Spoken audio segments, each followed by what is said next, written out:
ਪੰਥਕ ਨਜ਼ਰ ਪ੍ਰੋਗਰਾਮ ਦੇਖ ਰਹੇ ਸਾਰੇ ਦਰਸ਼ਕਾਂ ਦਾ ਮੇਜਰ ਸਿੰਘ ਪੰਜਾਬੀ ਵੱਲੋਂ ਪਰਵਾਨ ਸਵਾਗਤ ਹੈ। ਤੇ ਅਸੀਂ ਅੱਜ ਗੱਲ ਕਰਾਂਗੇ ਜਿਹੜੀ 15 ਅਗਸਤ 2022 ਨੂੰ 75ਵੀਂ ਆਜ਼ਾਦੀ ਦਿਵਸ ਮਨਾਇਆ ਗਿਆ। 75ਵੀਂ ਵਰ੍ਹੇਗੰਢ ਦੇ ਮੌਕੇ ਜਿਹੜੇ ਆ ਕਿ ਆਜ਼ਾਦੀ ਦਾ ਦਿਨ ਵੱਖ-ਵੱਖ ਤਰੀਕਿਆਂ 'ਚ ਵੱਖ-ਵੱਖ ਥਾਵਾਂ 'ਤੇ ਮਨਾਇਆ ਗਿਆ। ਤੇ ਸਾਡੇ ਨਾਲ ਮੌਜੂਦ ਨੇ ਇਸ ਸੰਬੰਧੀ ਗੱਲਬਾਤ ਕਰਨ ਲਈ ਬ੍ਰਿਗੇਡੀਅਰ ਕੁਲਦੀਪ ਸਿੰਘ ਕਾਹਲੋਂ। ਅਸੀਂ ਉਹਨਾਂ ਕੋਲੋਂ ਜਾਣਾਂਗੇ ਕਿ ਅੰਮ੍ਰਿਤ ਮਹਾਉਤਸਵ ਕਿਸ ਤਰ੍ਹਾਂ ਮਨਾਇਆ ਗਿਆ ਤੇ ਦੇਸ਼ ਦੇ ਵਿੱਚ ਕਿਸ ਤਰੀਕੇ ਨਾਲ ਹਰ ਥਾਂ ਤੇ ਝੰਡੇ ਲਹਿਰਾਏ ਗਏ ਤੇ ਜੋ ਕੁਝ ਲੋਕਾਂ ਦੀਆਂ ਆਪਣੀਆਂ ਗੱਲਾਂ ਨੇ, ਜੋ ਲੋੜਾਂ ਨੇ, ਉਹਨਾਂ ਦੇ ਸੰਬੰਧੀ ਵੀ ਕੁਝ ਲੋਕਾਂ ਵੱਲੋਂ ਜਿਹੜੇ ਆ ਕਿ ਧਰਨੇ ਮੁਜ਼ਾਹਰੇ ਵੀ ਕੀਤੇ ਗਏ ਨੇ ਅਲੱਗ-ਅਲੱਗ ਥਾਵਾਂ ਤੇ। ਸੋ ਇਸ ਸੰਬੰਧ ਵਿੱਚ ਅੱਜ ਅਸੀਂ ਗੱਲਬਾਤ ਕਰਾਂਗੇ। ਬ੍ਰਿਗੇਡੀਅਰ ਕੁਲਦੀਪ ਸਿੰਘ ਕਾਹਲੋਂ ਜੀ, ਵਾਹਿਗੁਰੂ ਜੀ ਕਾ ਖਾਲਸਾ, ਵਾਹਿਗੁਰੂ ਜੀ ਕੀ ਫਤਿਹ। ਜੀ ਆਇਆਂ ਨੂੰ ਆਪ ਜੀ ਨੂੰ। Thank you. ਕਿ ਅੱਜ ਅਸੀਂ ਜਿਹੜੀ ਗੱਲ ਕਰਨੀ ਹੈ, ਜਿਹੜਾ 15 ਅਗਸਤ 2022 ਨੂੰ 75ਵੀਂ ਵਰ੍ਹੇਗੰਢ ਮਨਾਈ ਗਈ ਆ ਭਾਰਤ ਦੀ ਆਜ਼ਾਦੀ ਦੀ। ਸੋ ਉਸ ਦੇ ਸੰਬੰਧ ਵਿੱਚ ਗੱਲਬਾਤ ਕਰਨੀ ਹੈ ਤੇ ਕਿਸ ਤਰ੍ਹਾਂ ਦਾ ਸਾਰਾ ਦਿਨ ਰਿਹਾ, ਕਿਸ ਤਰ੍ਹਾਂ ਦੇ ਜਿਹੜੇ ਆ ਕਿ ਸੁਨੇਹੇ ਤੁਹਾਡੇ ਕੋਲ ਆਏ ਨੇ ਤੇ ਕਿਉਂਕਿ ਤੁਸੀਂ ਇੱਕ ਫੌਜੀ ਰਿਟਾਇਰ ਹੋ ਤੇ ਕਿਸ ਤਰ੍ਹਾਂ ਤੁਹਾਨੂੰ ਲੱਗੇ? ਪਹਿਲੀ ਗੱਲ ਤਾਂ ਇਹ ਵੇ ਕਿ ਇਹ ਪਿਛਲੇ 1 ਸਾਲ ਤੋਂ ਇਹਦੇ ਬਾਰੇ ਬੜੀ ਚਰਚਾ ਚੱਲ ਰਹੀ ਸੀ ਕਿ 75 ਸਾਲ ਆਜ਼ਾਦੀ ਦੇ ਪੂਰਨ ਹੋਣ ਉਪਰੰਤ ਅੰਮ੍ਰਿਤ ਮਹਾਉਤਸਵ ਇਹਦੇ ਸੰਬੰਧ 'ਚ ਬਹੁਤ ਸਾਰੇ ਸਮਾਗਮ ਪਹਿਲਾਂ ਤੋਂ ਹੀ ਚੱਲ ਰਹੇ ਸੀ, ਪਰ ਖਾਸ ਤੌਰ ਤੇ 15 ਅਗਸਤ ਨੂੰ ਦੇਸ਼ ਭਰ 'ਚ ਬੜਾ ਜਜ਼ਬਾ, ਬੜਾ ਮਾਹੌਲ, ਝੰਡੇ ਲੈ ਕਰ ਹੋਰ ਬਹੁਤ ਸਾਰੇ ਸਮਾਗਮ ਕਰ ਹਰ ਵਰਗ ਵੱਲੋਂ, ਹਰ ਸਮਾਜ ਵੱਲੋਂ, ਹਰ ਧਰਮ ਨੂੰ ਆਪਣੇ ਆਪਣੇ ਆਧਾਰ ਤੇ ਇਹ ਮਨਾਇਆ ਗਿਆ। ਔਰ ਇਹਦੇ ਵਿੱਚ ਲਾਲ ਕਿਲੇ ਦੀ ਫਸੀਲ ਤੋਂ ਪ੍ਰਧਾਨ ਮੰਤਰੀ ਨਰਿੰਦਰ ਮੋਦੀ ਜੀ ਨੇ ਆਪਣੇ 83 ਮਿੰਟ ਦੇ ਭਾਸ਼ਣ ਦੇ ਵਿੱਚ ਬਹੁਤ ਸਾਰੇ ਸੰਦੇਸ਼ ਵੀ ਦਿੱਤੇ। ਅਗਲੇ 25 ਸਾਲ ਵਾਸਤੇ ਯਾਨੀ ਕਿ 2047 ਵਾਸਤੇ ਸੰਕਲਪ ਪੰਜਾਂ ਦਾ ਵੀ ਜ਼ਿਕਰ ਕੀਤਾ ਤੇ ਇਸ ਬਾਰੇ ਚਰਚਾ ਤੇ ਪੂਰੇ ਮੁਲਕ 'ਚ ਹੋਈ ਹੈ। ਦੇਖੋ, ਹਰ ਚੀਜ਼ ਦੇ ਅੱਛੇ ਅੰਸ਼ ਵੀ ਹੁੰਦੇ ਨੇ ਤੇ ਕੁਝ ਕ੍ਰਿਟਿਸਿਜ਼ਮ ਵੀ ਹੁੰਦਾ। ਮੈਂ ਇੱਕ ਸਮਝਦਾ ਹਾਂ ਕਿ ਵੱਡੀ ਗੱਲ ਉਹਨਾਂ ਨੇ ਜਿਹੜੀ ਕਿ ਮੈਂ ਆਪਣੇ ਉਹਨਾਂ ਨੇ 5 ਸੰਕਲਪ 'ਚ ਵੀ ਕਹੀ, ਉਹ ਅਗਲੇ ਵਾਸਤੇ ਤੇ ਮਗਰ ਉਸ ਤੋਂ ਇਲਾਵਾ ਜਿਹੜੀ ਚੀਜ਼ ਆਤਮ ਨਿਰਭਰਤਾ ਤੇ ਉਹਦੇ ਬਾਰੇ ਜਿਹੜਾ ਖਾਸ ਤੌਰ ਤੇ ਕਦੀ ਜ਼ਿਕਰ ਹੁੰਦਾ ਸੀ ਫੌਜ ਦੇ ਬਾਰੇ ਕਿ ਦੇਸ਼ ਦੇ ਇਤਿਹਾਸ ਵਿੱਚ ਪਹਿਲੀ ਵਾਰੀ ਹੋਇਆ ਜਦੋਂ ਕਿ ਇੱਕ ਹੀ ਗਨ ਸਲੂਟ ਕੀਤੀ ਗਈ ਤੇ ਸਾਡੀ ਆਪਣੀ ਵਿਕਸਿਤ ਕੀਤੀ ਗਈ ਗਨ 155 ਮਿਲੀਮੀਟਰ 45 ਕੈਲੀਬਰ, ਉਹ ਵੀ ਉਹਨੇ ਵੀ ਆਪਣਾ ਤੋਪਾਂ 21 ਤੋਪਾਂ ਸਲਾਮੀ 'ਚ ਫਾਇਰਿੰਗ ਕੀਤੀ, ਹਿੱਸਾ ਲਿਆ। ਬੜੀ ਚੰਗੀ ਗੱਲ ਹੈ ਤੇ ਇਸ ਸਿਲਸਿਲੇ 'ਚ ਵੀ ਗੱਲ ਕਰਨੀ ਹੈ, ਪਰ ਪਹਿਲੋਂ ਗੱਲ ਕਰਨੀ ਹੈ ਕਿ ਜਿਹੜੀ ਤੁਸੀਂ ਨਾਲ ਕਿਹਾ ਕਿ ਇਹ ਭਾਵਨਾ, ਸਦਭਾਵਨਾ, ਇਹਦੇ ਵਿੱਚ ਪ੍ਰਦਰਸ਼ਨ ਵੀ ਹੋਏ 'ਚ ਕੋਈ ਸ਼ੱਕ ਨਹੀਂ, ਕਿਉਂਕਿ ਬਹੁਤ ਸਾਰੀਆਂ ਸਮੱਸਿਆ ਨੇ ਜਿਹੜੀਆਂ ਕਿ ਇਹ ਹੱਲ ਨਹੀਂ ਹੋਈਆਂ। ਬਿਲਕੁਲ ਠੀਕ ਹੈ। ਇਹ ਕਹਿੰਦੇ ਠੀਕ ਹੈ ਵਿਕਾਸ ਹੋਇਆ, GDP ਹੋਣੀ ਚਾਹੀਦੀ ਸੀ ਕਿ ਜਿੰਨੀ ਹੋਣੀ ਚਾਹੀਦੀ ਉਨੀ ਨਹੀਂ ਹੋਈ, ਮਗਰ ਇਹ ਸਭ ਕੁਛ ਇਹ ਤਾਂ ਸ਼ੁਰੂ ਤੋਂ ਹੀ ਜਦੋਂ ਤੋਂ ਮੁਲਕ ਆਜ਼ਾਦ ਹੋ ਤੋਂ ਲੈ ਕੇ ਇਹ ਚੱਲਦਾ ਰਿਹਾ। ਪਰ ਸਭ ਤੋਂ ਵੱਡਾ ਜੇ ਯੋਗਦਾਨ ਪਾਇਆ ਉਹ ਪੰਜਾਬੀਆਂ ਨੇ ਪਾਇਆ ਆਜ਼ਾਦੀ ਦਿਵਾਉਣ ਦੀ ਖਾਤਰ, ਆਜ਼ਾਦੀ ਦੀ ਖਾਤਰ ਕੁਰਬਾਨੀਆਂ ਦਿੱਤੀਆਂ ਤੇ ਆਜ਼ਾਦੀ ਬਰਕਰਾਰ ਰੱਖਣ ਵਾਸਤੇ। ਬਲਕਿ ਉਸ ਤੋਂ ਪਹਿਲਾਂ ਜਦੋਂ ਵੀ ਜਰਮਾਨਿਆਂ ਨੇ ਸਭ ਤੋਂ ਪਹਿਲਾਂ 200 ਸਾਲ ਤੋਂ ਪਹਿਲਾਂ ਦੀ ਗੱਲ ਕਰੀਏ, 200 ਸਾਲ ਦੇ ਅੰਗਰੇਜ਼ ਦਾ ਰਾਜ ਉਸ ਤੋਂ ਪਹਿਲਾਂ ਦੀ ਗੱਲ ਕਰੀਏ ਤੇ ਜਦੋਂ ਵੀ ਜਰਮਾਨੇ ਆਏ, ਜਦੋਂ ਵੀ ਵਿਦੇਸ਼ੀ ਹਮਲੇ ਹੋਏ, ਜਦੋਂ ਵੀ ਧਾੜਵੀ ਆਏ ਤੇ ਸਾਰੇ ਦੇ ਸਾਰੇ ਅਣਵੰਡੇ ਪੰਜਾਬ ਇਸ ਪਾਸੇ ਆਏ। ਇਸੇ ਕਰਕੇ ਆਜ਼ਾਦੀ ਦੇ ਜਿਹੜੇ ਫਾਂਸੀ ਗੁਲਾਟੇ ਸੀ ਜਿਨ੍ਹਾਂ ਨੇ ਦਿੱਤੀਆਂ ਉਹ 93%, 92% ਤੇ ਉਹ ਸਨ। 93% ਬਾਕੀ ਜਿਹੜੇ ਕਿ ਉੱਥੇ ਉਹਨਾਂ ਨੇ ਕੁਰਬਾਨੀਆਂ ਦਿੱਤੀਆਂ, ਬਾਕੀ ਉਹ ਤੋਂ ਸਭ ਤੋਂ ਵੱਡਾ ਯੋਗਦਾਨ ਰਿਹਾ ਕਿ ਪੰਜਾਬ ਅਸਲ 'ਚ ਗੁਰੂਆਂ, ਪੀਰਾਂ, ਪੈਗੰਬਰਾਂ, ਸਾਧਵੀਆਂ, ਬੜੇ ਨੌਜਵਾਨਾਂ ਦੀ, ਠੀਕ ਹੈ, ਇਹ ਸਾਰਿਆਂ ਦੀ ਧਰਤੀ ਹੈਗੀ ਹੈ ਜਿੱਥੇ ਕਿ ਇਹਨਾਂ ਵਿੱਚ ਦੇਸ਼ ਦੀ ਖਾਤਰ, ਕੌਮ ਦੀ ਖਾਤਰ ਮਰ ਮਿਟਣ ਵਾਲਾ ਜਜ਼ਬਾ ਹੈਗਾ। ਪਰ ਚੰਗੀ ਗੱਲ ਸਭ ਤੋਂ ਵੱਡੀ ਜਿਹੜੀ ਕਿ ਮੈਂ ਸਮਝਦਾ ਮੈਨੂੰ ਲੱਗੀ ਉਹ ਇਹ ਸੀ ਕਿ 75 ਸਾਲਾਂ ਦੇ ਵਿੱਚ ਪਹਿਲੀ ਵਾਰੀ ਹੋਇਆ ਜਦੋਂ ਕੋ ਸ਼੍ਰੀ ਅਕਾਲ ਤਖਤ ਸਾਹਿਬ ਵਿਖੇ ਅਖੰਡ ਪਾਠ ਕਰਵਾਏ ਗਏ। ਇਹ ਯਤਨ ਮੈਂ ਸ਼ਲਾਘਾ ਕਰਦਾ ਸਾਡੇ ਗਿਆਨੀ ਹਰਪ੍ਰੀਤ ਸਿੰਘ ਜੀ ਜਥੇਦਾਰ ਸਾਹਿਬ, ਜਿਨ੍ਹਾਂ ਦੀ ਬਦੌਲਤ ਬਾਕੀ ਗੁਰਦੁਆਰਿਆਂ ਦੇ ਵਿੱਚ ਵੀ ਇਹ ਜਿਹੜੇ ਸੀ ਸਮਾਗਮ ਕਰਾਏ ਗਏ। ਉਹ 10 ਲੱਖ ਦੇ ਕਰੀਬ ਇਹ ਦੋਨੋਂ ਪਾਸੇ ਜਿਹੜੇ ਕਿ ਮਾਰੇ ਗਏ, ਇਹ ਬਰਬਾਦ ਹੋ ਗਏ, ਉਹਨਾਂ ਦੀ ਯਾਦ ਵਿੱਚ ਇਹ ਮੈਂ ਸਮਝਦਾ ਹਾਂ ਇਹ ਵੀ ਇੱਕ ਦੇਸ਼ ਵਾਸੀਆਂ ਵਾਸਤੇ ਬਹੁਤ ਤਗੜਾ ਸੰਦੇਸ਼ ਹੈ। ਸਭੇ ਸਾਂਝੀ ਵਾਲ ਸਦਾਇਨ ਕੋਈ ਨਾ ਦੱਸੇ ਬਾਹਰਾ ਜੀਓ। ਤੋ ਇੱਕ ਬਹੁਤ ਵੱਡੀ ਇਹ ਸਮਝਦਾ ਉਪਲਬਧੀ ਹੈਗੀ ਹੈ। ਤੇ ਮਗਰ ਬਹੁਤ ਸਾਰੇ ਹਾਲੇ ਵੀ ਜਿੱਦਾਂ ਕਿ ਗੱਲ ਤੇ ਕਰਨੀ ਚਾਹੀਦੀ ਸੀ ਪ੍ਰਧਾਨ ਮੰਤਰੀ ਸਾਹਿਬ ਨੂੰ ਕਿ ਪਹਿਲੀਆਂ ਗੱਲਾਂ ਜਿਹੜੀਆਂ ਕੀਤੀਆਂ ਉਹਦੇ ਬਾਰੇ ਕੀ ਹੋਇਆ ਫੀਡਬੈਕ। ਜਿੱਦਾਂ ਕਿ ਬੇਰੁਜ਼ਗਾਰੀ ਉਦਾਂ ਹੀ ਹੈ। ਇਸ ਤੋਂ ਪਹਿਲਾਂ ਵੀ ਕਿਹਾ ਸੀ 2 ਕਰੋੜ ਹਰ ਸਾਲ ਨੌਕਰੀਆਂ ਦੇਣਗੇ, ਕਿੱਥੇ ਨੇ? ਮਹਿੰਗਾਈ ਵਧੀ ਜਾਂਦੀ ਹੈ। ਉਹ ਅੱਜ ਦੀ ਗੱਲ ਲੈ ਲਓ 2 ਦਿਨ ਦੇ ਬਾਅਦ 2 ਰੁਪਏ ਦੁੱਧ ਵੱਧ ਗਿਆ। ਬਿਲਕੁਲ ਜੀ 2 ਰੁਪਏ ਦੁੱਧ ਵੱਧ ਗਿਆ। ਉਹਦਾ ਪ੍ਰਭਾਵ ਤੇ ਜਿਹੜੇ ਗਰੀਬ ਤਬਕੇ ਵਾਸਤੇ ਨੇ ਉਹਨਾਂ ਦਾ ਬੇਗਾਰ ਠੀਕ ਹੈ ਵਿਕਸਿਤ ਹੋਇਆ ਵਿਕਾਸ ਹੋ ਰਿਹਾ। ਕਾਰਾਂ ਆ ਗਈਆਂ ਵੱਡੀਆਂ ਕਿਹਦੇ ਵਾਸਤੇ? ਵੱਡੇ ਵੱਡੇ ਜਿੰਨੇ ਵੀ ਸ਼ਾਹੂਕਾਰ ਸੀ ਉਹ ਤੇ ਹੋਰ ਅਮੀਰ ਹੋ ਗਏ। ਗੱਲ ਅਸੀਂ ਕਰਨੀ ਹੈ ਜਿਹੜੇ ਕਿ ਗਰੀਬੀ ਲੈਵਲ ਤੋਂ ਥੱਲੇ ਵਾਲੇ ਨੇ ਉਹਨਾਂ ਦੀ ਗੱਲ। ਬ੍ਰਿਗੇਡੀਅਰ ਸਾਹਿਬ ਵੀ ਜਿਵੇਂ ਆਪਣੀ ਗੱਲ ਚੱਲ ਰਹੀ ਹੈ ਕਿ ਲੋਕਾਂ ਦੇ ਵਿੱਚ ਨਿਰਾਸ਼ਤਾ ਵੀ ਹੈ, ਲੋਕਾਂ ਦਾ ਜਿਹੜਾ ਕਿ ਗਰੀਬ ਤਬਕੇ ਦੀ ਤੁਸੀਂ ਗੱਲ ਕਰ ਰਹੇ ਹੋ। ਇੱਥੇ ਮੈਂ ਤੁਹਾਡੇ ਨਾਲ ਇਹ ਗੱਲ ਜ਼ਰੂਰ ਕਰਨੀ ਚਾਹੁੰਦਾ ਕਿ ਜਿਹੜਾ ਤਿਰੰਗਾ ਘਰ ਘਰ ਤਿਰੰਗਾ ਹਰ ਘਰ ਝੰਡਾ ਘਰ ਘਰ ਤਿਰੰਗਾ ਦੀ ਗੱਲ ਕੀਤੀ ਜਾ ਰਹੀ ਸੀਗੀ ਵੀ ਉਹਦੇ ਨਾਲ ਕੀ ਝੰਡੇ ਦਾ ਤਿਰੰਗੇ ਦਾ ਅਪਮਾਨ ਨਹੀਂ ਹੋਇਆ? ਕਿਉਂਕਿ ਇੱਕ ਸਮਾਂ ਹੁੰਦਾ ਹੈ, ਇੱਕ ਟਾਈਮ ਮਿੱਥਿਆ ਜਾਂਦਾ ਹੈ ਵੀ ਇਹ ਸੰਵਿਧਾਨ ਦੇ ਅਨੁਸਾਰ ਵੀ ਇੰਨੇ ਵਜੇ ਝੰਡਾ ਲਹਿਰਾਇਆ ਜਾਏਗਾ ਤੇ ਇੰਨੇ ਵਜੇ ਜਿਹੜਾ ਕਿ ਉਤਾਰਿਆ ਜਾਏਗਾ। ਝੰਡੇ ਭਾਵੇਂ ਸਭ ਦੇ ਕੋਲ ਕੀ ਇਹਦੇ ਨਾਲ ਜਿਹੜੀ ਕਿ ਆਜ਼ਾਦੀ ਦੀ ਜਾਂ ਬਹੁਤ ਜ਼ਿਆਦਾ ਜਿਹੜਾ ਕਿ ਪਿਆਰ ਲੋਕਾਂ ਦਾ ਵਧੇ ਜਾਂ ਫਿਰ ਇਹਦੇ ਕਈਆਂ ਦੇ ਉੱਪਰ ਭਾਰ ਵੀ ਬਣਿਆ? ਬਹੁਤ ਚੰਗਾ ਸਵਾਲ ਕੀਤਾ ਮੇਜਰ ਸਿੰਘ ਜੀ ਤੁਸੀਂ। ਦੇਖੋ ਜਦੋਂ ਵੀ ਝੰਡਾ ਲਹਿਰਾਇਆ ਜਾਂਦਾ ਕਿਸੇ ਵੀ ਸੰਸਥਾ ਦੇ ਵੱਲੋਂ ਜਾਂ ਕਿਸੇ ਵੀ ਰਾਸ਼ਟਰੀ ਲੈਵਲ ਤੇ ਉੱਤੇ ਨਹੀਂ, ਹੋਰ ਵੀ ਜਦੋਂ ਕਿਤੇ ਹੁੰਦਾ ਤੇ ਉਦੋਂ ਦੇਖੋ ਉਹਦੇ 'ਚ ਫੁੱਲ ਦੀ ਵਿੱਚ ਨਾਲ ਸ਼ਾਮਲ ਕੀਤੇ ਫੁੱਲ। ਜਦੋਂ ਝੰਡਾ ਲਹਿਰਾਇਆ ਜਾਂਦਾ ਉਹ ਫੁੱਲਾਂ ਦੀ ਵਰਖਾ ਹੁੰਦੀ ਹੈ, ਸਲਾਮੀ ਦਿੱਤੀ ਜਾਂਦੀ ਝੰਡੇ। ਬਿਲਕੁਲ ਜੀ ਠੀਕ ਹੈ। ਜ਼ਰੂਰੀ ਨਹੀਂ ਕਿ ਤੋਪਾਂ ਦੀ ਸਲਾਮੀ, ਉਹ ਤਾਂ ਨਿਰਧਾਰਤ ਹੈਗਾ ਕਿਦਾਂ ਕਿਸ ਮੌਕੇ ਤੇ। ਮਗਰ ਉੱਥੇ ਜਿੱਦਾਂ ਕੋਈ ਫੌਜ ਹੋਵੇ, ਬਾਰਡਰ ਸਿਕਿਉਰਿਟੀ ਫੋਰਸ ਹੋਵੇ, ਹੋਰ ਕੋਈ ਪੈਰਾਮਿਲਟਰੀ ਫੋਰਸ ਲਾ ਦਿੱਤੀ ਜਾਂ ਉੱਥੇ ਬਾਕੀ ਵੀ ਆਮ ਜਨਤਾ ਹੋਏ ਤੇ ਉੱਥੇ ਆਪਣਾ ਜਨ ਗਣ ਮੰਗਲ ਉਹ ਗਾਇਆ ਜਾਂਦਾ ਤੇ ਸਲੂਟ ਦਿੱਤੀ ਜਾਂਦੀ ਹੈ। ਬਿਲਕੁਲ। ਮਗਰ ਬੇਅਦਬੀ ਵਾਲਾ ਜਿਹੜਾ ਕੰਮ ਹੈ ਉਹ ਠੀਕ ਨਹੀਂ ਹੈਗਾ ਕਿ ਸੜਕਾਂ ਤੇ ਇਸ ਇੱਕ ਕੌਮੀ ਝੰਡੇ ਨੂੰ ਰਾਸ਼ਟਰੀ ਝੰਡੇ ਦਾ ਅਪਮਾਨ ਕਰਨਾ ਉਹ ਬਿਲਕੁਲ ਜਾਇਜ਼ ਨਹੀਂ ਸੀ। ਇਸ ਵੇਲੇ ਫਿਰਦੇ ਰਹੇ ਘਰਾਂ ਦੇ ਵਿੱਚ ਵੀ ਕਿਹਾ ਗਿਆ, ਪਰ ਘਰਾਂ ਦੇ ਵਿੱਚ ਵੀ ਜੇ ਲਗਾਉਣੇ ਨੇ ਤੇ ਉਹਨਾਂ ਨੂੰ ਵੀ ਪੂਰੇ ਸਨਮਾਨ ਦੇ ਨਾਲ ਪੂਰੀ ਇੱਜ਼ਤ ਦੇ ਨਾਲ ਲਗਾਏ ਜਾਣ। ਠੀਕ ਹੈ। ਉਹ ਅਣਗਹਿਲੀ ਜ਼ਰੂਰ ਹੋਈ ਹੈ ਕਈ ਹਿੱਸਿਆਂ 'ਚ। ਬਿਲਕੁਲ ਠੀਕ ਹੈ। ਔਰ ਅਲੱਗ-ਅਲੱਗ ਆਪੋ ਆਪਣੇ ਤਰੀਕੇ ਨਾਲ ਦੂਜੀਆਂ ਸੰਸਥਾਵਾਂ ਨੇ ਵੀ ਕਈਆਂ ਨੇ ਆਪਣੇ ਝੰਡੇ ਲਹਿਰਾਏ। ਚਲੋ ਉਹ ਤੇ ਹੋ ਸਕਦਾ ਤੇ ਪਰ ਗੱਲ ਇਹ ਕਿ ਤਿਰੰਗੇ ਝੰਡੇ ਜੋ ਉੱਥੇ ਗੱਲ ਕਰੀਏ ਪਾਰਟੀ ਫਲੈਗ ਦੀ ਗੱਲ ਹੋਰ ਹੁੰਦੀ ਹੈ। ਬਿਲਕੁਲ ਜੀ ਬਿਲਕੁਲ। ਮਗਰ ਤਿਰੰਗਾ ਝੰਡਾ ਇੱਕ ਨੈਸ਼ਨਲ ਇਕਜੁੱਟਤਾ ਦਾ ਪ੍ਰਤੀਕ, ਇੱਕ ਕੌਮੀ ਏਕਤਾ ਦਾ, ਅਖੰਡਤਾ ਦਾ, ਇੱਕ ਪੂਰੇ ਦੇਸ਼ ਦਾ ਇੱਕ ਸ਼ਿੰਗਾਰ ਹੈ। ਬਿਲਕੁਲ। ਤੇ ਉਹਨੂੰ ਦੁਨੀਆ ਭਰ ਦੇਖਦੀ ਹੈ। ਬਿਲਕੁਲ। ਇਸ ਵਾਸਤੇ ਇਹ ਜੋ ਕੁਝ ਵਿੱਚ ਜੋ ਕੁਤਾਹੀਆਂ ਹੋਈਆਂ ਨੇ ਉਹ ਠੀਕ ਨਹੀਂ ਹੈਗੀ, ਉਹਨੂੰ ਦਰੁਸਤ ਕਰਨ ਦੀ ਲੋੜ ਹੈ।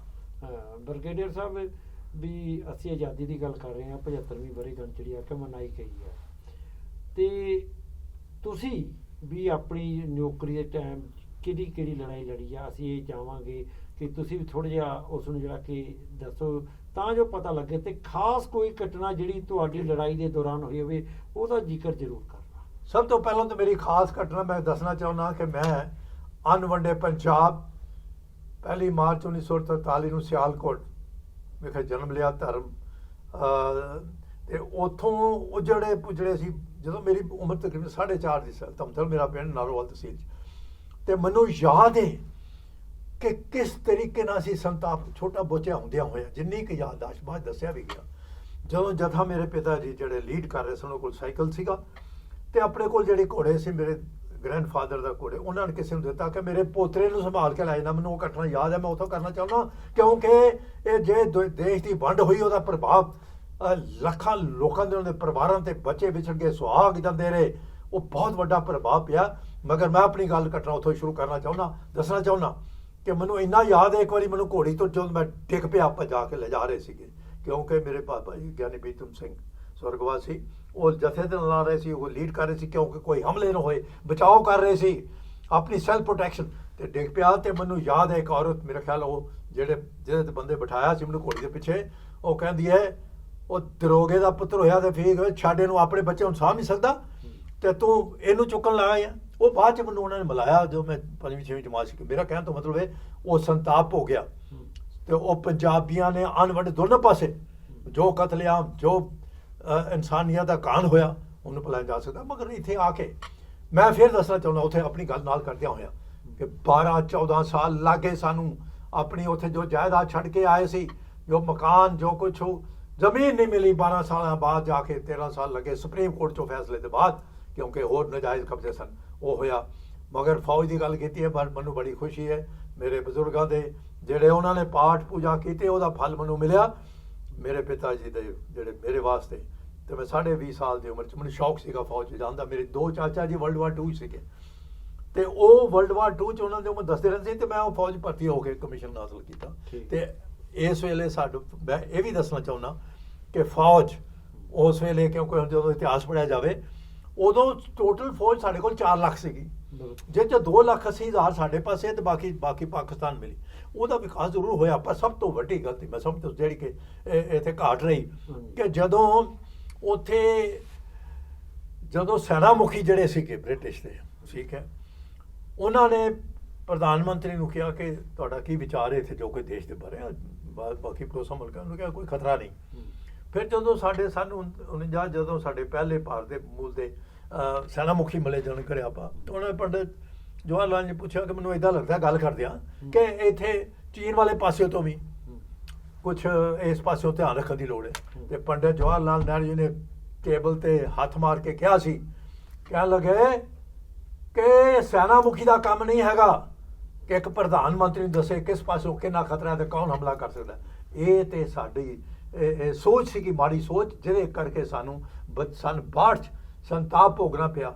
ਔਰ ਸਨ 65 ਵੀ ਮੈਂ 63 'ਚ ਤੇ ਮੈਂ ਭਰਤੀ ਹੋ ਗਿਆ ਸੀਗਾ, 20.5 ਸਾਲ ਦੀ ਉਮਰ ਕਮਿਸ਼ਨ ਮਿਲ ਗਿਆ ਸੀ। 65 ਦੇ ਵਿੱਚ ਜੰਗ 'ਚ ਮੈਂ ਉਸ ਪਾਸੇ ਸਾਡੀ ਪਲਟਨ ਸੀ ਜਿਹਦੇ ਕੋਲ ਕਿ ਅਮਰੀਕਾ ਦੀਆਂ ਦਿੱਤੀਆਂ ਹੋਈਆਂ ਤੋਪਾਂ ਸਨ।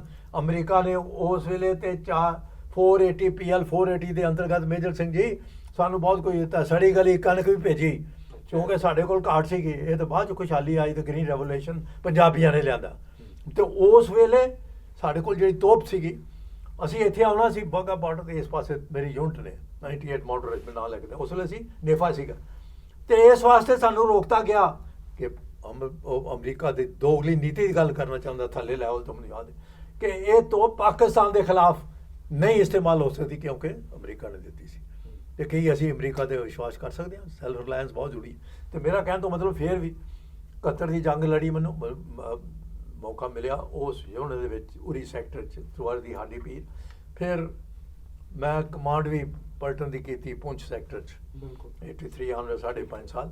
ਤੇ ਮੈਨੂੰ ਬੜਾ ਫਖਰ ਹੈ, ਮਾਣ ਹੈ ਕਿ ਇਸ ਫੌਜ 'ਚ ਮੈਨੂੰ ਨੌਕਰੀ ਕਰਨਾ। ਬੜੇ ਇਹੋ ਜਿਹੀਆਂ ਘਟਨਾਵਾਂ ਵਾਪਰਦੀਆਂ ਨੇ, ਬੜੇ ਚੈਲੰਜਸ ਆਉਂਦੇ ਨੇ, ਬੜਾ ਕੁਛ ਇਹੋ ਜਿਹੇ ਮੌਕੇ ਵੀ ਆਏ ਕਿ ਜਦੋਂ ਕਿ ਪਾਕਿਸਤਾਨ ਦਾ ਗੋਲਾ ਮੇਰੇ ਲਾਗੇ ਬਿਲਕੁਲ ਡਿੱਗਿਆ, ਜਿਹੜਾ ਕਿ ਮੇਰੀ ਪੈਦਾਸ਼ ਤੋਂ ਸਾਡੇ ਕੋਲ ਇੱਦਾਂ ਹੀ ਸੀ, ਪਹਿਲਾਂ ਤਾਂ ਬਣਿਆ ਹੋਇਆ ਸੀ, ਸਨ 42 ਦੇ ਬਾਅਦ ਬਣਿਆ, ਫਟਿਆ ਨਹੀਂ।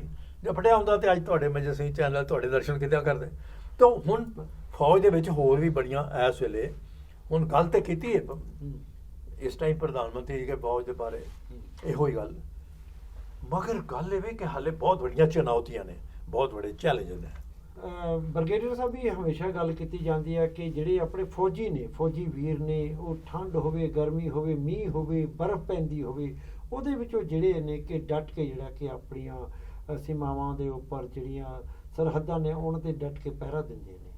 ਪਰ ਉਸ ਟਾਈਮ ਬੜੀ ਨਿਰਾਸ਼ਤਾ ਹੁੰਦੀ ਹੈ ਜਦੋਂ ਖਬਰਾਂ ਛਪਦੀਆਂ ਨੇ ਜਾਂ ਸੋਸ਼ਲ ਮੀਡੀਆ 'ਤੇ ਅੱਜ ਕੱਲ੍ਹ ਚੱਲਦੀਆਂ ਨੇ ਕਿ ਉੱਥੇ ਉਹਨਾਂ ਨੂੰ ਖਾਣ ਵਾਸਤੇ ਵਧੀਆ ਖਾਣਾ ਨਹੀਂ ਮਿਲਦਾ, ਜਾਂ ਫਿਰ ਉਹਨਾਂ ਨੂੰ ਮੌਕੇ 'ਤੇ ਜੋ ਸਮਾਨ ਮੁਹੱਈਆ ਕਰਵਾਉਣਾ ਹੁੰਦਾ ਉਹ ਨਹੀਂ ਪ੍ਰਾਪਤ ਹੁੰਦਾ। ਸੋ ਜਿਹੜੀਆਂ ਇਹੋ ਜਿਹੀਆਂ ਗੱਲਾਂ ਨੇ ਤੇ ਉਹਨਾਂ ਨੂੰ ਫਿਰ ਉਹ ਜਿਹੜਾ ਕਿ ਨਿਰਾਸ਼ਤਾ ਲੈ ਕੇ ਜਾਂਦੀਆਂ ਨੇ। ਫਿਰ ਉੱਥੇ ਆ ਕੇ ਜੈ ਜਵਾਨ, ਜਾਂ ਆਪਾਂ ਦੂਜੇ ਪਾਸੇ ਕਿਸਾਨਾਂ ਦੀ ਵੀ ਗੱਲ ਕਰੀਏ, ਉਹਨਾਂ ਦਾ ਵੀ ਤੁਸੀਂ ਅੰਦੋਲਨ ਦੇਖਿਆ, ਤੇ ਜੈ ਕਿਸਾਨ ਵਾਲੀ ਗੱਲ ਕਿੱਥੇ ਤੱਕ ਪੂਰੀ ਹੁੰਦੀ ਹੈ। ਤੇ ਫਿਰ ਆ ਜਿਹੜੀ ਹੁਣ ਉਹਨਾਂ ਨੇ 2047 ਦੀ ਗੱਲ ਕੀਤੀ ਹੈ, ਉਹ ਤੇ ਕਿਸ ਤਰ੍ਹਾਂ ਭਰੋਸਾ ਕੀਤਾ ਜਾ ਸਕਦਾ? ਪਹਿਲਾਂ ਮੈਂ ਕਿਸਾਨਾਂ ਦੀ ਗੱਲ ਕਰਦਾ, ਦੇਖੋ ਉਹ ਪਹਿਲਾਂ ਪਿਛਲੇ ਸਾਲ ਇਹ ਵਾਅਦਾ ਕੀਤਾ ਸੀ ਕਿ ਪ੍ਰਧਾਨ ਮੰਤਰੀ ਜੀ ਨੇ ਕਿ ਕਿਸਾਨਾਂ ਦੀ ਆਮਦਨ ਦੁੱਗਣੀ ਹੋਵੇਗੀ, ਇੱਕ ਵਾਅਦਾ ਇਹ ਸੀਗਾ।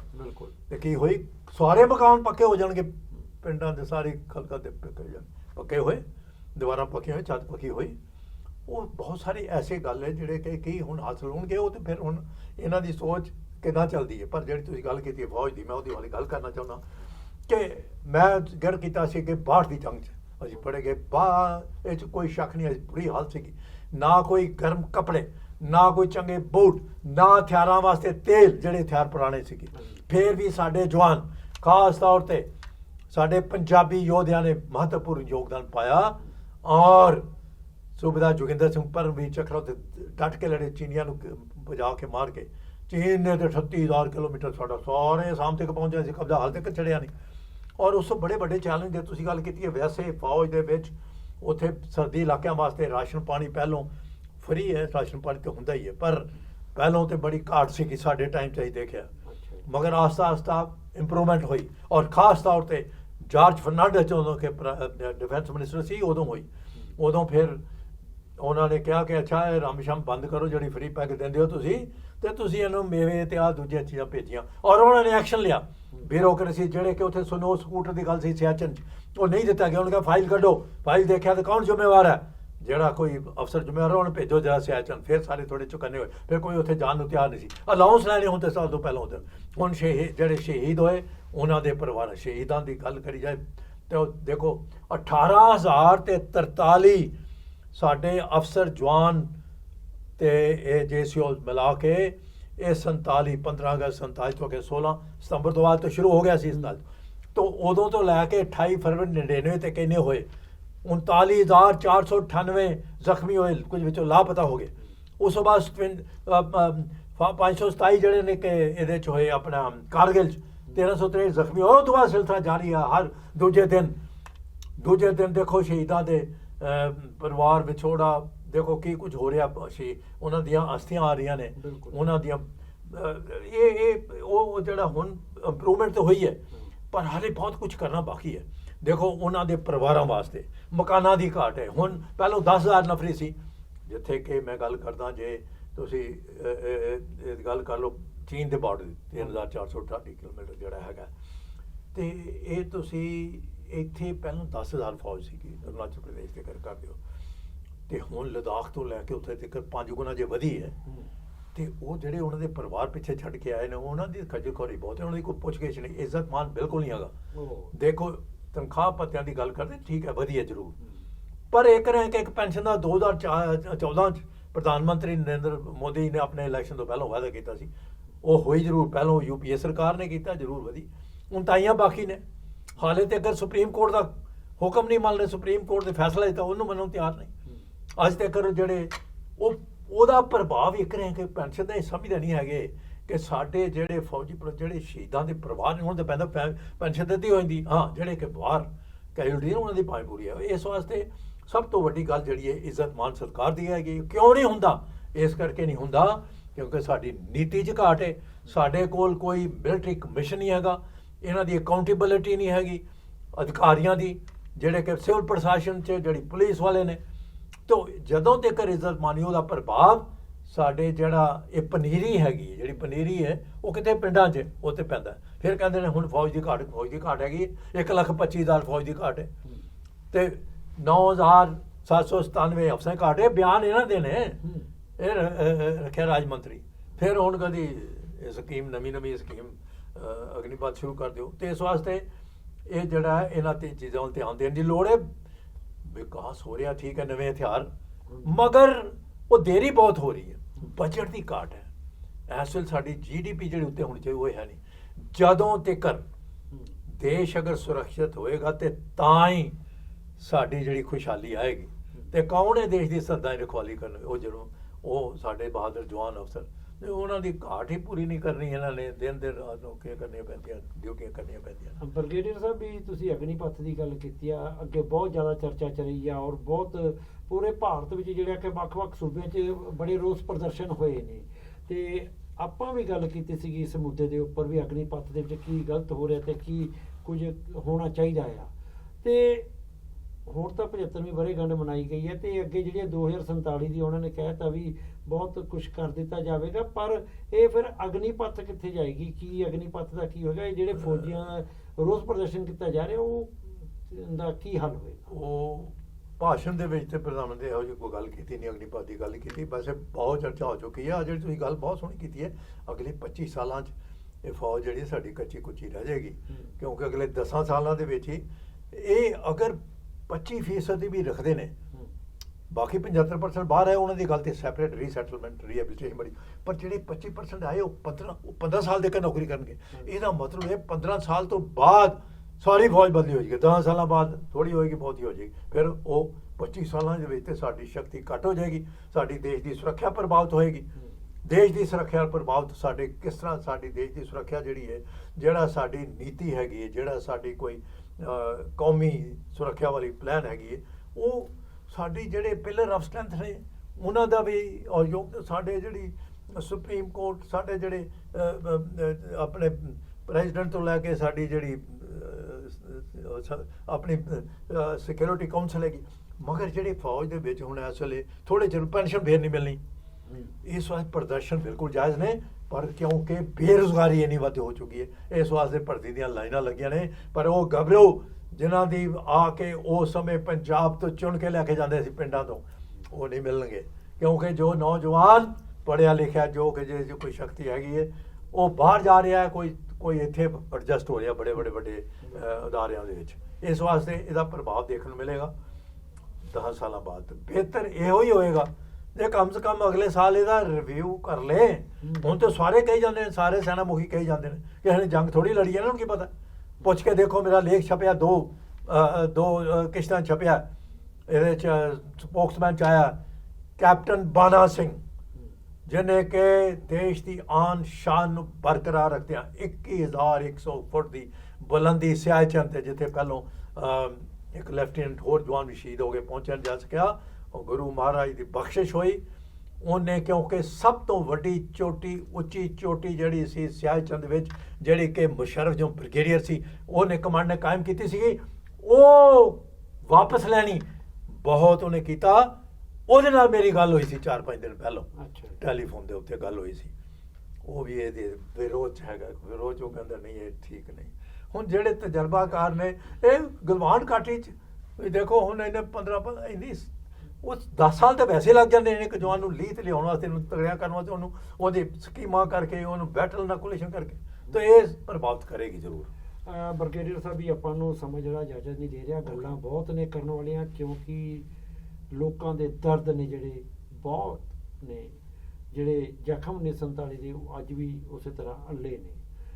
ਤੇ ਆਪਾਂ ਗੱਲ ਕੀਤੀ ਸੀਗੀ, ਤੁਸੀਂ ਵਿੱਚ ਜ਼ਿਕਰ ਕੀਤਾ ਸੀਗਾ ਸ਼੍ਰੀ ਅਕਾਲ ਤਖਤ ਸਾਹਿਬ ਦਾ, ਕਿ ਕਾਰਜਕਾਰੀ ਜਥੇਦਾਰ ਗਿਆਨੀ ਹਰਪ੍ਰੀਤ ਸਿੰਘ ਜੀ ਦੇ ਵੱਲੋਂ ਜਿਹੜਾ ਕਿ ਸੰਦੇਸ਼ ਦਿੱਤਾ ਗਿਆ ਸੀ, ਅਪੀਲ ਕੀਤੀ ਗਈ ਸੀਗੀ ਕਿ ਸ਼੍ਰੀ ਅਕਾਲ ਤਖਤ ਸਾਹਿਬ ਤੇ ਹੋਰ ਇਤਿਹਾਸਕ ਗੁਰਦੁਆਰੇ ਸਾਹਿਬਾਨ ਦੇ ਵਿੱਚ 10 ਲੱਖ ਮਾਰੇ ਗਏ ਲੋਕਾਂ ਦੀ ਯਾਦ ਵਿੱਚ ਜਿਹੜਾ ਕਿ ਅਖੰਡ ਪਾਠ ਸਾਹਿਬ ਰੱਖੇ ਗਏ, ਜਾਂ ਤੇ ਉਸ ਤੋਂ ਬਾਅਦ ਜਿਹੜੀ ਆ ਕਿ 16 ਤਰੀਕ ਨੂੰ ਬੀਤੇ ਗੱਲ ਜਿਹੜੀ ਆ ਕਿ ਉੱਥੇ ਜਿਹੜੀ ਆ ਕਿ ਅਰਦਾਸ ਵੀ ਕੀਤੀ ਗਈ ਹੈ। ਤੁਸੀਂ ਜਿਹੜੀ ਕਿ ਗੱਲ ਕੀਤੀ ਹੈ 75 ਸਾਲਾਂ 'ਚ ਪਹਿਲੀ ਵਾਰੀ ਹੋਇਆ ਇਹ, ਤਾਂ ਮੈਂ ਕਹਿੰਦਾ ਇੱਕ ਸਾਡੇ ਗੁਰੂ ਸਾਹਿਬ ਦੇ ਸਿਧਾਂਤ ਤੇ ਚੱਲਦੇ ਹੋਏ ਮੈਂ ਕਿਹਾ ਦੇਖਿਓ, ਸਰਬੱਤ ਦਾ ਭਲਾ ਮੰਗਦੇ ਹਾਂ ਅਸੀਂ, ਨਾਨਕ ਨਾਮ ਚੜ੍ਹਦੀ ਕਲਾ ਤੇਰੇ ਭਾਣੇ ਸਰਬੱਤ ਦਾ ਭਲਾ। ਇਹਨਾਂ ਨੇ ਕੀਤਾ ਕਿ ਸਾਨੂੰ ਮਤੇ ਤੇ ਇਹਨਾਂ ਪਾਸ ਕਰਨੇ ਚਾਹੀਦੇ ਸੀ, ਕੇਂਦਰ ਸਰਕਾਰ ਨੂੰ ਪਾਸ ਕਰਨੇ ਚਾਹੀਦੇ ਸੀ। ਸੂਬਾ ਸਰਕਾਰ ਨੇ ਇਹਨਾਂ ਚਿਰ ਰਾਜ ਕੀਤਾ, ਇਹਨਾਂ ਨੇ ਵੱਖ-ਵੱਖ ਪਾਰਟੀਆਂ ਨੇ ਇਹਨਾਂ ਨੂੰ ਮਤੇ ਪਾਸ ਕਰਨੇ ਕੀਤਾ, ਕਿਸੇ ਨੇ ਕੀਤਾ। ਮੇਰੇ ਆਪਣੇ ਸ਼ਹਿਰ ਕਾਦੀਆਂ ਵਿਖੇ ਜਿਹੜਾ ਗੁਰਦੁਆਰਾ ਸਾਹਿਬ, ਉਹ ਸ਼ਹੀਦਾਂ ਦੀ ਯਾਦ, ਸ਼ਹੀਦਗਾਹ ਗੁਰਦੁਆਰਾ ਕਿਹਾ ਜਾਂਦਾ, ਉੱਥੇ ਪਹਿਲਾਂ 100 ਕੋਟ ਪਰ ਜੋ ਬੱਚਾ ਸੀ ਉਹ ਤੋਂ ਲੈ ਕੇ ਉਹ ਨਹੀਂ ਚੱਲਦਾ।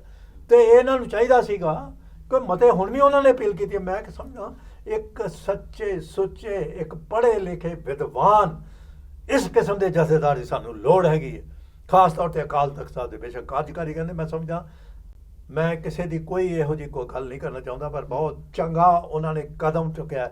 ਇਹ ਦੇਸ਼ ਵਾਸੀਆਂ ਵਾਸਤੇ ਸੰਦੇਸ਼ ਜਾਣਾ ਚਾਹੀਦਾ, ਇਹ ਸਿਆਸੀ ਨੇਤਾਵਾਂ ਵਾਸਤੇ ਜਾਣਾ ਚਾਹੀਦਾ, ਪਾਕਿਸਤਾਨ ਜਾਣਾ ਚਾਹੀਦਾ, ਅਨਮੰਡੇ ਪੰਜਾਬ ਤੇ ਕੋਈ ਸਿੱਖ। ਦੇਖੋ, ਇਹਦੇ ਵਿੱਚ ਸਭ ਤੋਂ ਧਰਮ ਨਿਰਪੱਖਤਾ ਤੇ ਯਹੀ ਹੈ।